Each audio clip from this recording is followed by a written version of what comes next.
It's me, thinking out loud. Today we're doing things a little differently. This is part 4 of the series on technological disruption and control. And honestly, this episode should have been part of the original arc from the very beginning. I missed it. A while back, Sam gave me a topic suggestion. I'm not sure he meant it this way, but his suggestion made me realize that for all my talk about systems and decision making, I was completely ignoring the literal ground underneath all of it.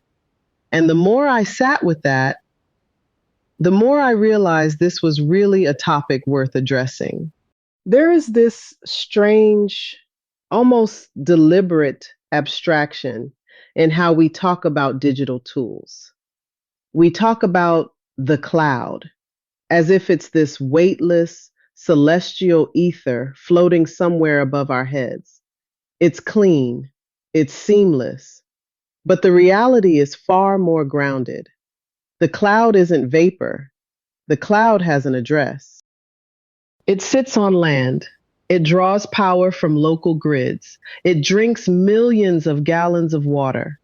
It has a physical, heavy footprint in places like Southwest Iowa, Northern Virginia, and Mesa, Arizona. And when you look closely at these places, the idea of the cloud stops feeling like this abstract thing, and it starts feeling very real. What you find isn't something sleek or silent. What you find is noise. I was listening to a podcast recently, and they started talking about what it's like to live near one of these massive data center clusters.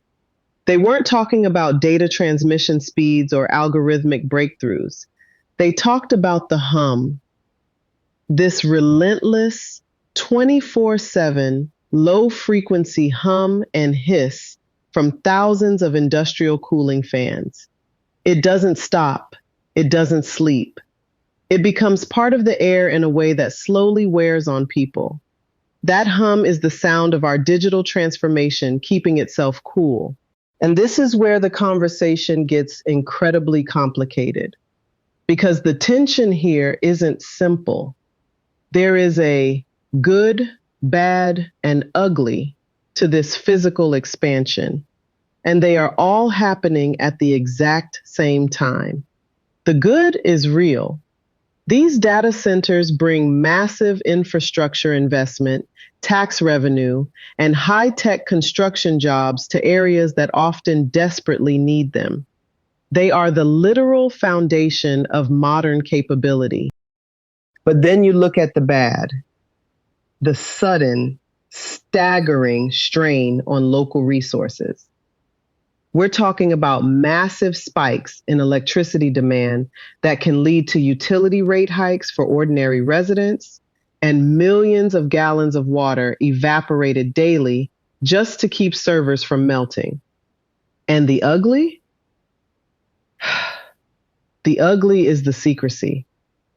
In too many places, communities don't get a clear picture of the water, power, and land use implications until decisions are already in motion. It makes you wonder if we are quietly building up to a modern-day Aaron Brockovich moment.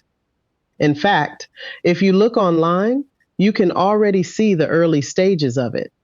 There are grassroots groups, even crowdsourced data center trackers, mapping out the environmental, noise, and health impacts that these giant windowless warehouses are having on local neighborhoods.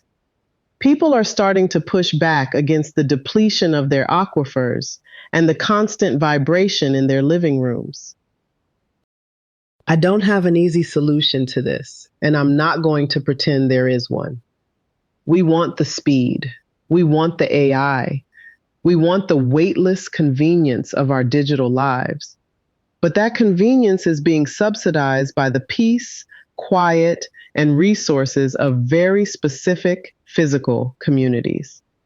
It's a heavy cost, and the controversy surrounding it isn't irrational at all. Yeah, I'm still thinking out loud.